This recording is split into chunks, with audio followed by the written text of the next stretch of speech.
राधे राधे दोस्तों। आज हम आपको सुनाएंगे कि कैसे भगवान ने अपने भक्त की लाज बचाई। भक्ति की शक्ति एक कहानी। अगर आप हमारे चैनल पर नए हैं तो प्लीज हमारे चैनल को सब्सक्राइब करें, वीडियो को लाइक करें और शेयर करें। बहुत समय पहले की बात है। एक गांव में मुरली नाम का एक व्यक्ति रहता था। मुरली का सोने चांदी के आभूषण बनाने का काम था। लोग उसके पास सोना चांदी लेकर आते थे और वह अपनी कारीगरी से सोने के बहुत अच्छे अच्छे आभूषण बना दिया करता था। मुरली की पत्नी जो ज़्यादातर बीमार रहती थी, उसका नाम माया था। एक दिन मुरली एक साधु बाबा के पास पहुंचा और बोलने लगा, बाबा मेरी मदद कीजिए, मेरी पत्नी हर समय बीमार रहती है। मैंने उसके इलाज के लिए क्या कुछ नहीं किया, फिर भी वह ठीक नहीं हो पाती है। बाबा मुझे कुछ उपाय बताइए। तब वह साधु महात्मा बोले, बेटा जो भी परेशानी हमारे जीवन में आती है यह सब हमारे कर्मों का ही फल होता है। मैं तुम्हें कुछ बातें बताता हूँ, तुम अपने जीवन में इन्हें उतार लो, फिर देखो तुम्हारे जीवन में खुशियाँ ही खुशियाँ आएंगी। मुरली थोड़ा खुश होते हुए बोला, हाँ बाबा जी, आप बताइए ना, आप जो कहेंगे मैं वैसा ही करूँगा। तब वे साधु बाबा कहने लगे कि बेटा सबसे पहले मेरी पहली बात ये मानना कि झूठ बोलना बंद करो, और बेटा दूसरी बात, आप दूसरों के प्रति जो देखते हो जितना हो सके उनकी सहायता करो। जो दीनता हैं, गरीब हैं, उनकी मदद करो। दीनहीन की मदद करोगे तो तुम्हारा भला होगा। मुरली बोला, बाबा मैं तो सोने के आभूषण बनाता हूँ, इस व्यवसाय में मुझे लोगों से झूठ बोलना ही पड़ता है, क्योंकि मैं सोने में मिलावट करता हूँ और मिलावट मुझे करनी ही पड़ती है। मैं एक काम कर सकता हूँ बाबा, मैं सोने के आभूषण बनाना ही बंद कर दूंगा। अब मैं चांदी के आभूषण बनाया करूँगा, फिर मुझे झूठ बोलने की कोई ज़रूरत नहीं पड़ेगी। और रही बाबा दीनता और गरीबी की बात, तो मुझसे जितना बन पड़ेगा मैं ज़रूर गरीबों की सेवा करूँगा और बहुत कम पैसे में लोगों को चांदी के आभूषण बनाकर दे दिया करूँगा। फिर साधु बाबा ने कहा, देखो बेटा, बस मेरी कही हुई बात कभी भूलना मत, तुम्हारा कल्याण ही कल्याण हो जाएगा। उस दिन के बाद से मुरली का मन भगवान की भक्ति में लगने लगा। जहाँ कहीं भी उसे कोई साधु महात्मा दिख जाता, वह बड़े ही आदर सम्मान के साथ उन्हें अपने घर लाकर भोजन कराता। मुरली अब गरीब लोगों की भी मदद करने लगा था। जहाँ कहीं भी भंडारा होता वह उसमें आर्थिक रूप से सहायता भी करता। इस वजह से गांव में मुरली का नाम होने लगा था, उसे सम्मान मिलने लगा था। लेकिन उसके स्वभाव के कारण गांव के कुछ लोग अब उससे जलने लगे थे, क्योंकि उसने कुछ लोगों के साथ उठना बैठना कम कर दिया था। धीरे धीरे समय बीतता गया और समय के साथ साथ जो मुरली की पत्नी माया अब पूरी तरह से स्वस्थ हो गई थी, उसकी सब बीमारियां ठीक हो गई थी। इसके बाद से मुरली भगवान की ओर और भी अधिक जो भगवान को मानने लगा, उसका झुकाव भगवान की तरफ ज़्यादा हो गया। एक दिन की बात है, सुबह सुबह मुरली मंदिर जा रहा था, तब गांव के कुछ लोग एक पेड़ के नीचे बैठे हुए थे। वो लोग मुरली को देखकर कहने लगे, अरे मुरली भैया कहाँ जा रहे हो? अरे भैया इधर तो आओ, आजकल तो तुम हमारे साथ बैठते भी नहीं हो। अरे भाई तुम तो बड़े आदमी बन चुके हो, तो हमारे साथ क्यों बैठोगे? अब तो तुम बहुत बड़े भक्त हो गए हो। यह तो लोगों की मदद करता फिरता है, इसे हम लोगों की मदद करने से जो कहाँ होगी इसे फुर्सत। तब दूसरा कहने लगा, अरे भाई जब ये लोगों की मदद न कर रहा है तो उसे फुर्सत कहाँ मिलेगी हमारे साथ बैठने की। मुरली बोला, भाई ऐसी कोई बात नहीं है। तभी उनमें से एक और आदमी कहने लगा, अरे मुरली भाई, मेरी पत्नी को एक शादी में जाना है, उसके लिए गहने बनवाने हैं, क्या तुम गहने बनाकर परसों तक दे दोगे? मुरली बोला, भैया माफ़ करना, मैंने सोने के गहने बनाना छोड़ दिए हैं, अब मैं सिर्फ चांदी के गहने बनाता हूँ। चांदी का बनवाना हो तो मैं बना दूंगा, लेकिन मैं सोने के आभूषण अब नहीं बनाऊंगा। किसी और से बनवा लो भैया। तब वह व्यक्ति बोला, ठीक है भाई, मैं किसी और से बनवा लूंगा। उसके बाद मुरली वहाँ से चला गया। उसके बाद जाते हुए लोग आपस में बातें करने लगे। देखा तुमने इस मुरली को, अरे इसमें कितनी अकड़ आ गई है। अब गांव के लोग भी ऐसे जो ना सर पर चढ़ा रहे हैं। किसी की कोई मदद की जरूरत पड़ती है तो ये सबसे आगे रहता है। और आजकल तो इसने आभूषण बनाना भी छोड़ दिया है। देखा ना, सीधा मेरे मुंह पर मना करके चला गया। अरे भाई, इसको तो सबक सिखाना पड़ेगा। हमारे पूरे गांव में इसके जैसे सुंदर आभूषण कोई नहीं बनाता, और इसे इस बात का बड़ा घमंड आ गया है, इसलिए जानबूझकर मना कर रहा है। सुना है भाई, आजकल बहुत भजन कीर्तन करने लगा है। वह पंडित बना फिरता है ना, इसे किसी दिन अच्छा जरूर सबक सिखाएंगे। फिर ऐसे ही कुछ दिन और बीत गए, फिर साल बीते, महीने बीते, धीरे धीरे यानी कि समय बीतता रहा। मुरली जहाँ रहता था उस राज्य के राजा के बेटी की शादी तय हो जाती है और उसे अपनी बहू के लिए गहने बनवाने होते हैं। राजा तमाम अच्छे अच्छे कारीगरों को बुलाता है। जब गांव के लोगों को यह बात पता चली कि राजा को अच्छे कारीगर की ज़रूरत है, तो कुछ लोग जो मुरली से जलते थे वे जानबूझकर राजा के पास चले गए और कहने लगे कि महाराज, हमारे गांव में जो मुरली है वह बहुत ही अच्छा कारीगर है, उसके जैसे आभूषण कोई नहीं बना सकता। हमें लगता है महाराज, आपको आभूषण बनवाने के लिए मुरली जैसा कोई कारीगर नहीं मिलेगा। आपको यह काम मुरली को ही देना चाहिए।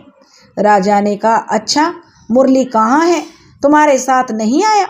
राजा कहने लगे कि हम एक बार जरूर मुरली से बात करना चाहेंगे, क्या मुरली तुम्हारे साथ नहीं आया? तब वे गांव के लोग बोले कि महाराज, हमें मुरली ने ही आपके पास भेजा है। वह पड़ोस के गांव में आभूषण जो बनाए थे उन्हें देने के लिए गया हुआ है, और वह आभूषण बनाने में जो बहुत माहिर है महाराज, और उसके जैसे आभूषण कोई नहीं बनाता। दूर दूर के गांव के लोग आभूषण मुरली से ही बनाकर ले जाते हैं। महाराज बोले, अच्छा ठीक है, जब तुम इतनी तारीफ कर रहे हो तो जरूर मुरली बहुत अच्छा कारीगर होगा। तो तय रहा, अब मेरी बेटे की बहू के आभूषण मुरली ही बनाएगा और कोई नहीं। और वे गांव वाले बाहर जाकर अब आपस में बातें करने लगे कि यह हुई ना बात, अब मजा आएगा। मुरली ने तो सालों पहले ही आभूषण बनाना छोड़ दिया था, अब तो वह कारीगरी करना भी भूल चुका था। अगर उसने अब राजा को मना कर दिया तो राजा उसे सीधा फांसी पर चढ़ा देगा। अब बड़ा फिरता है बड़ा पंडित, अब उसकी अकड़ निकलेगी, बड़ी अकड़ के साथ रहता है, हमें नीचा दिखाता है। इसके साथ ऐसा ही होना चाहिए। अब तो मुरली की खैर नहीं है। इधर राजा मुरली का 2 दिन तक इंतजार करता रहा, लेकिन मुरली दरबार में नहीं आया। फिर राजा ने अपने सिपाहियों को आदेश दिया कि जाओ, मुरली के घर जाओ और वह कहाँ है उसे लेकर आओ। जब राजा के सिपाही मुरली के घर गए तो वह बोला, अरे मुरली भाई कहाँ हो, बाहर निकलो। मुरली बोला, कौन हो भाई, क्या चाहिए आपको? तब सिपाही ने कहा कि मुरली भैया, हम राज दरबार से आए हैं, राजा ने तुरंत तुम्हें बुलाया है। मुरली ने कहा, लेकिन क्यों? मैंने तो कुछ नहीं किया, और राजा को भला मुझसे क्या काम पड़ा? सिपाहियों ने कहा, देखो, हम इस बारे में कुछ नहीं जानते, राजा ने तुम्हें अभी बुलाया है, तुम जल्दी चलो। जब राजा का संदेश मिला तो मुरली राजा के पास चला जाता है। राजा ने मुरली से पूछा, अरे मुरली, तुम्हें मैंने गहने बनवाने का काम सौंपा था ना, 2 दिन तक तुम कहाँ थे? अब बहुत कम जो समय बचा है, ठीक 7 दिन बाद मेरे बेटे की शादी है, तुम इतनी लापरवाह कैसे हो सकते हो? तुमने ही तो कहा था कि तुम आभूषण बहुत अच्छे बनाते हो, इसलिए मैंने किसी और को यह काम नहीं सौंपा था। अब देख क्या रहे हो, यह सोना लो और जल्दी से जल्दी काम पर लग जाओ। मुरली राजा की बात सुनकर हैरत से बोला, महाराज, आप ये क्या कह रहे हैं? मेरी तो कुछ भी समझ में नहीं आ रहा। मैंने आपको कब कहा कि मैं तो आभूषण बनाता हूँ या मैं आपके आभूषण बनाऊंगा। महाराज, मैं तो आभूषण बनाने की कारीगरी भी भूल चुका हूँ। मैं तो सालों पहले ही यह काम छोड़ चुका हूँ। अब राजा गुस्से में होते हुए बोले, मुरली, तुम ये कैसी बातें कर रहे हो? यह मजाक करने का समय नहीं है। मैं कुछ नहीं जानता। आभूषण तो अब तुम्हें ही बनाने होंगे। पहले ही तुमने आदमी भेजकर कहा था कि आभूषण तुम बनाओगे। अब जब समय कम बचा है तो तुम अपनी बात से मुकर रहे हो। मैं कुछ नहीं सुनना चाहता। मैं कह चुका हूँ, आभूषण तुम्हें ही बनाने होंगे। यह लो सोना, और इसे ऐसे आभूषण इस सोने से बनाना जो कि देखने में सबसे सुंदर और आकर्षक लगे। अगर तुमने मना किया और 7 दिन के अंदर आभूषण नहीं बनाए तो तुम जानते नहीं हो, मैं तुम्हें मृत्यु दंड दे दूंगा या देश निकाला दे दूंगा। अब जल्दी से जाओ और काम पर लगो। तुम्हारे पास समय बहुत कम बचा है मुरली। मुरली कुछ कह नहीं पाया और वह चुपचाप सोने की पोटली लेकर वहां से घर आ गया। घर आते ही माया ने पूछा, क्या बात है जी, बहुत परेशान लग रहे हो? राजा ने तुम्हें क्यों बुलाया था? तुमने क्या किया है ऐसा? मुरली थोड़ा उदास होकर बोला, पता नहीं माया, लेकिन राजा ने मुझे सोना देकर कहा है कि उसकी बहू के लिए आभूषण बनवाने हैं, वह भी 7 दिन के अंदर। मेरी तो माया कुछ समझ में नहीं आ रहा कि मैं क्या करूं। मुरली की बात सुनकर माया बोली, तो क्या हुआ जी, आप तो कारीगरी जानते हैं ना, अच्छे से आभूषण बना दीजिए। मुरली ने कहा कि नहीं बना सकता माया, कितने साल हो गए हैं मुझे यह काम छोड़े हुए। अब मैं भूल चुका हूँ। अब मुझसे पहले जैसा काम नहीं होगा। मुरली कहने लगा तो माया बोली, फिर अब आप क्या करेंगे? एक काम करते हैं, आप किसी और से जो सोना दे दीजिए कारीगर को और उससे बनवा लीजिए। किसी और कारीगर से गहने बनवा दीजिए, उसे आभूषण बनवा कर आप राजा को दे देना। तब मुरली बोला, हाँ माया, यही सही रहेगा, लेकिन उस कारीगर को पैसे तो देने होंगे ना। तुम हमारी हालत तो जानती हो, हमें खुद खाने के लिए पैसे नहीं हैं हमारे पास, तो मैं उस कारीगर को आभूषण बनाने के लिए पैसे कहाँ से दूंगा। मुरली ने फिर से सोने की पोटली लेकर जो देखने लगा, फिर वह सोने की पोटली को लेकर चला गया। मुरली मन में सोचता है कि हे ईश्वर, अब सब आप पर ही मैं छोड़ रहा हूँ। अब आप ही कुछ रास्ता दिखाएंगे। मुझे ईश्वर पर पूरा भरोसा है। मुरली पोटली लिए रास्ते में जा रहा था तो वह देखता है कि कोई सेठ जी मंदिर के बाहर संतों के लिए भंडारा करवा रहे थे। मुरली सोचता, मैं एक काम करता हूँ, इस सोने से जो साधु महात्माओं का भंडारा चल रहा है यही करवा देता हूँ, संतों का आशीर्वाद मिल जाएगा। मैंने राजा जी को इतना समझाने की कोशिश की लेकिन वे नहीं माने। अब उनके पास यह सोना लेकर जाऊंगा तो वहाँ क्या करेंगे ये? ज़्यादा से ज़्यादा राजा मुझे मार डालेगा। बस इतना ही है, आज नहीं तो कल मरना ही है। इससे अच्छा यह सोना मैं पुण्य के काम में लगा दूं, थोड़ा सा पुण्य ही कमा लूं। मुरली ने यह सोचकर झट उस सेठ जी से कहा, सेठ जी, यह भंडारा कौन करवा रहा है? सेठ जी ने कहा, क्यों, क्या हुआ? तब मुरली बोला कि मैं पूछ रहा हूँ कि यह भंडारा कौन करवा रहा है। तब सेठ जी बोले, मैं ही भंडारा करवा रहा हूँ। मुरली बोला, सेठ जी यह पोटली रखो, इसमें सोना है, यह सोना बेचकर जितने भी पैसे आएंगे उन पैसों से संतों का भंडारा करवा दीजिए। अब सेठ जी बोले, यह तो बहुत अच्छी बात है, वैसे तुम्हारा नाम क्या है, किस नाम से भंडारा करवाना है? मुरली बोला, जी मेरे नाम की क्या ज़रूरत है, आप ऐसे ही भंडारा करवा दीजिए। और तब सेठ जी बोले, नहीं नहीं भैया, ऐसे नहीं, ऐसे कैसी बातें करते हो, सबको पता तो लगना चाहिए ना, इतना बड़ा भंडारा तुम करवा रहे हो। अब क्या करूं, किसका नाम दूं मैं इसे? यह सोना तो मेरा है ही नहीं, तो मैं अपना नाम नहीं दे सकता ना। तब मुरली कहता है कि एक काम करता हूँ, ईश्वर का नाम ही दे देता हूँ, वैसे भी उन्होंने मुझे यह रास्ता दिखाया है। तब मुरली बोला, अच्छा सेठ जी, आप जो नारायण नाम से भंडारा करवा दीजिए। सेठ जी ने पुजारी से कहा, पंडित जी यह लीजिए सोना और इसका भंडारा करवा दीजिए, या किसी हरि नारायण ने दिया है, यानी नारायण है जिसका नाम है।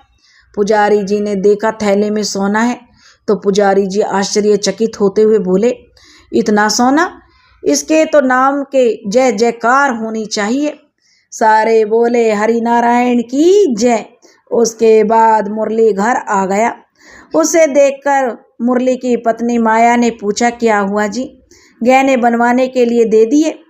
तब मुरली बोला, हाँ भाग्यवान, तुम चिंता मत करो, गहने बन रहे हैं। मैंने उस सोने को सही आदमी के हाथों में सौंप दिया है। अच्छा, माया कहने लगी, तो गहने कब तक बनेंगे? तब मुरली बोला, सिर्फ 6 दिन का समय बचा है, तुम चिंता मत करो, 6 दिन में गहने बनकर आ जाएंगे। मुरली चुपचाप बाहर आकर सोचता है, मेरा यहाँ रहना अब सही नहीं होगा। जब तक भगवान कोई व्यवस्था नहीं कर लेते, मैं एक काम करता हूँ, मैं यहाँ से कुछ दिनों के लिए कहीं चला जाता हूँ। मैं यहाँ से कुछ दिनों के लिए कहीं चला गया तो नहीं, राजा के लोग यहाँ आकर मुझे रोज सताएंगे। यहाँ रहूँगा तो, और मैं रोज माया को भी क्या जवाब दूंगा। यह सोचकर मुरली जंगल में चला जाता है। और अगर शादी के दिन तक कोई व्यवस्था हो गई तो ठीक है, अगर नहीं हुई तो जैसी भगवान की मर्जी, जैसा भगवान चाहेंगे वही होगा। इतना विचार करके मुरली ने माया से कहा कि अच्छा भाग्यवान, एक बात सुनो, मैं बाहर जा रहा हूँ, कोई तुमसे पूछे कि मैं कहाँ गया हूँ तो तुम बोल देना कि मैं गहने बनवाने के लिए गया हूँ, शादी से पहले आ जाऊँगा। माया ने कहा, जी अच्छा ठीक है। और फिर मुरली जो माया को समझाकर जंगल में चला गया और जंगल में जाकर भगवान का भजन कीर्तन करने लगा और कहने लगा, हे भगवान, अब सब आपके हाथों में है, मेरी लाज रख लेना प्रभु, मेरी लाज रखना। बस शादी से पहले राजा को अपनी बहू के गहने मिल जाने चाहिए। प्रभु, मैंने उस सोने से आपके इनाम का भंडारा करवा दिया है, आपके नाम की जो, अब आप ही मेरे नाम की जो लाज रख लेना, वह व्यर्थ ना जा पाए प्रभु। हे प्रभु, मुझे अपनी चिंता नहीं है, लेकिन घर पर आपकी दूसरी भक्त मेरी पत्नी माया भी रहती है, मुझे उसकी चिंता हो रही है। हे प्रभु, लाज रख लेना। फिर ऐसे ही धीरे धीरे 4 दिन बीत गए। राजा ने अपने सिपाहियों से कहा कि जाओ देख कर आओ, मुरली अब तक गहने लेकर क्यों नहीं आया, कल बारात जानी है और अभी तक गहने नहीं बने हैं। मुरली के घर जाओ और पता करके आओ कि आखिर क्या हो रहा है। राजा के कहने पर राजा के सिपाही मुरली के घर जाते हैं और पूछते हैं मुरली की पत्नी से कि मुरली कहाँ है और वह अभी तक गहने लेकर क्यों नहीं पहुंचा। कल राजा के बेटे की बारात जानी है, उसे कोई अकल है या नहीं, अभी तक उसने गहने क्यों नहीं बना कर दिए। तब मुरली की पत्नी माया बोली, जी वो तो घर पर नहीं है, लेकिन उन्होंने मुझसे कहा है कि शादी से पहले वह गहने लेकर पहुंच जाएंगे। राजा के सैनिक वापस जाकर राजा को यह बात बताते हैं कि जो मुरली शादी से पहले गहने लेकर पहुंच जाएगा। उधर गांव के जो लोग मुरली से जलते थे, वो लोग राजा के पास जाकर कहते, महाराज, मुरली बहुत बड़ा धोखेबाज निकला, वह इतना सोना लेकर गांव से फरार हो चुका है, अब वह वापस नहीं आने वाला है। मुरली ने आपको धोखा दिया है महाराज, उसने आपसे सोना निकलवाने के लिए ही यह साजिश रची थी। इतना सोना देखकर मुरली के मन में लालच आ गया होगा और वह सोने को लेकर भाग गया होगा। अब राजा को यह बात सुनकर बहुत ज़्यादा क्रोध आता है। वह मुरली को मृत्यु दंड का आदेश देते हैं। मुरली के घर जाकर सैनिक पूछते हैं तो उन्हें देखकर मुरली की पत्नी बहुत डर जाती है। सैनिक बोलने लगे कि बाहर निकलो, और राजा ने यह घर तोड़ने का आदेश दिया है और तुम्हारे पति को मृत्यु दंड का आदेश दिया है, तुम इस गांव में अब नहीं रह सकती हो, निकलो यहाँ से। अब सिपाहियों की बात सुनकर माया बहुत घबरा जाती है और वह घबरा कर बोली, आप लोग मुझ पर भरोसा कर लो, वह लौटते ही होंगे, उन्होंने कहा है कि शादी से पहले आ जाएंगे, थोड़ी देर इंतजार कर लीजिए, हमारे घर को मत तोड़िए। फिर राजा के सिपाही वापस जाकर राजा को बताते हैं। अब जो राजा बहुत चिंतित हो जाते हैं कि अब हम क्या करें, कल सुबह बारात लेकर जाना है और हमारे पास हमारी बहू के लिए नए गहने भी नहीं हैं, अब हम इस वक्त पर जो गहने कहाँ से लाएंगे। और हमारा तो बहुत बड़ा अपमान हो जाएगा कि एक राजा होकर भी अपनी बहू के लिए गहने नहीं बनवा पाए। यह सब उस मुरली की वजह से हुआ है। अब वह जिंदा नहीं बचेगा। उधर मुरली की पत्नी माया भगवान के सामने बैठकर रोने लगती है और कहती है, हे प्रभु, मेरे पति जहाँ कहीं भी हों उन्हें जल्दी घर भेज दो, वरना ये राजा के लोग हमें मार डालेंगे। आज तक हम पति पत्नी ने सभी साधु महात्माओं और संतों की आज्ञा पर अपना जीवन गुजारा है। हमारे गुरु हम पर, हमारे ईश्वर पर कोई दाग ना लग जाए। हमने कभी किसी का बुरा नहीं किया प्रभु, हमें इतनी सजा मत दो। हे प्रभु, हमारी रक्षा करो। गांव वाले आपस में अब बातें करने लगते हैं। देखा तुम लोगों ने, अरे बड़ा भक्त बना फिरता था, बड़ा पाखंडी था, भजन कीर्तन किया करता था, बड़ा लालची था। वह तो वास्तव में पाखंडी निकला, पाखंडी। आज देख लो, राजा का सोना लेकर भाग गया। ऐसे पाखंडियों के साथ ऐसा ही होना चाहिए। अभी ये सब बातें सुनकर माया घर में रो रही थी। लोग तरह तरह की बातें बना रहे थे। उनकी बातें सुनकर माया को बहुत दुख हो रहा था और वह ईश्वर से कह रही थी, हे भगवान, सुनो, आज दुनिया हमें ताने दे रही है। हे प्रभु, आज आपके नाम पर दाग लग रहा है।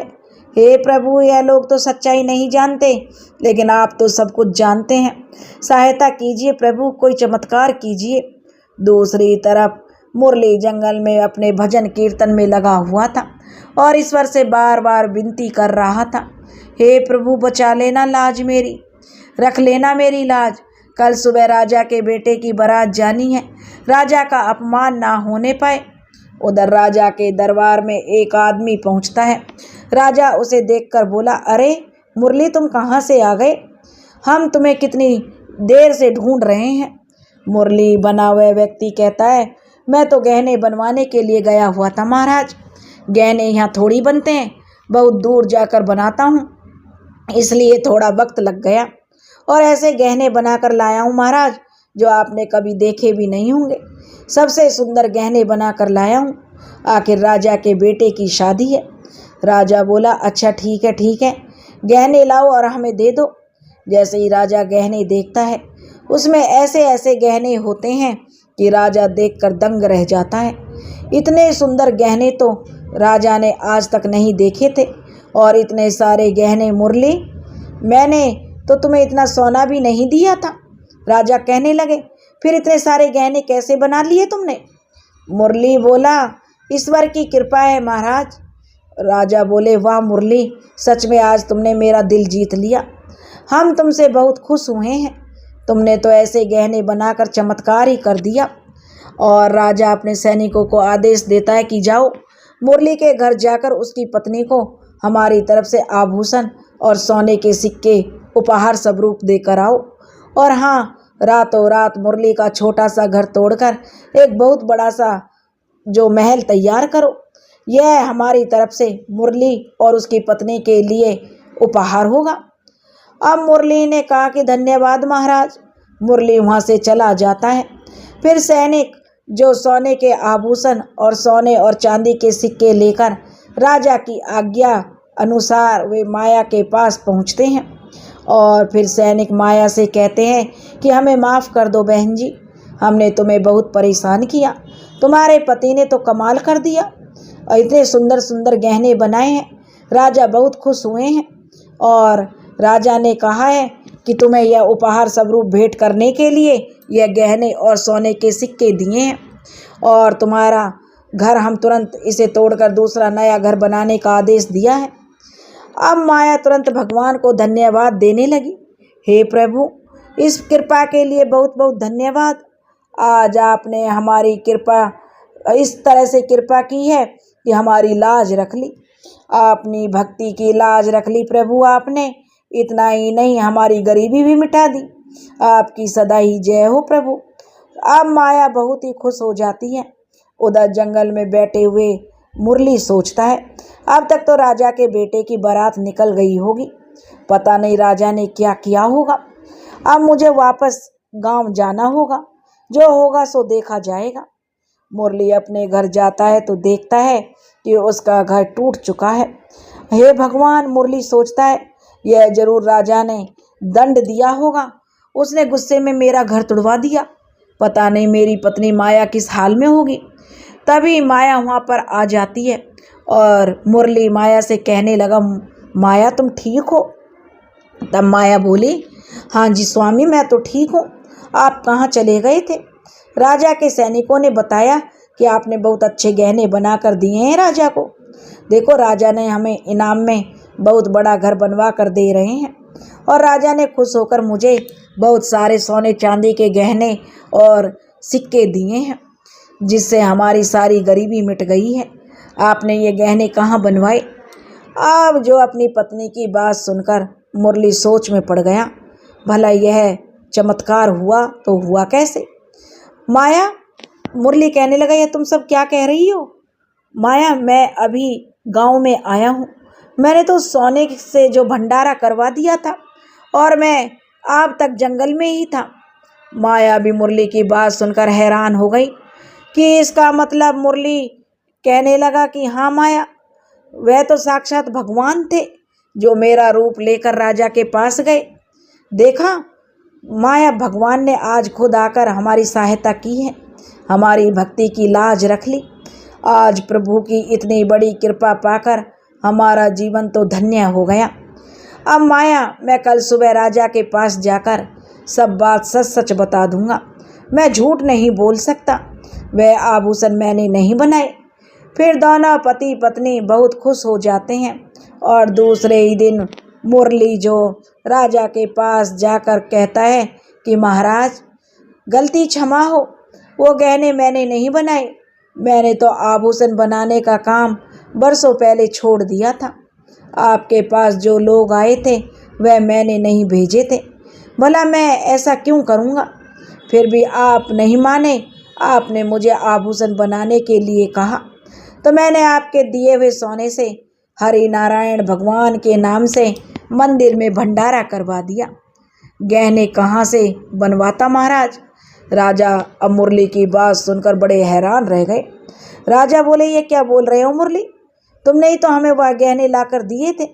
मुरली बोला, नहीं महाराज, मैं तो जंगल में चला गया था और प्रभु का भजन कीर्तन कर रहा था। मेरे पास कोई रास्ता नहीं था, मैंने सब कुछ ईश्वर पर छोड़ दिया था। राजा भी मुरली की यह बात सुनकर दंग रह गए। वही तो मैं सोचूं, मुरली इतने कम सोने में इतने आभूषण कैसे बने? राजा कहने लगे, और ऐसे आभूषण जो हमने कभी देखे तक नहीं थे। सच मुरली, आज हम तुम्हारी भक्ति को मान गए हैं। आज केवल तुम्हारी वजह से ही मुझे प्रभु के साक्षात दर्शन हुए। आज तुम्हारी वजह से प्रभु के चरणों मेरे घर पर पड़े। तुम्हारी जय हो। तुम्हारी भक्ति की शक्ति ने आज हमें प्रभु से मिला दिया। आज से हम तुम्हें दरबार का गुरु बनाते हैं। उसके बाद मुरली और माया का जीवन ही बदल गया। दोस्तों, भक्ति में बहुत ही शक्ति होती है। जिस तरह भगवान ने उस मुरली और माया की लाज रखी, ऐसे ही जो यह कहानी कह रहे हैं और जो यह कहानी सुन रहे हैं, उन पर भी प्रभु अपनी कृपा दृष्टि बनाए रखें। बोलो विष्णु भगवान की जय। दोस्तों, अगर आपको यह कहानी पसंद आई हो तो प्लीज़ हमारे चैनल को सब्सक्राइब करें, वीडियो को लाइक करें और शेयर करें। राधे राधे।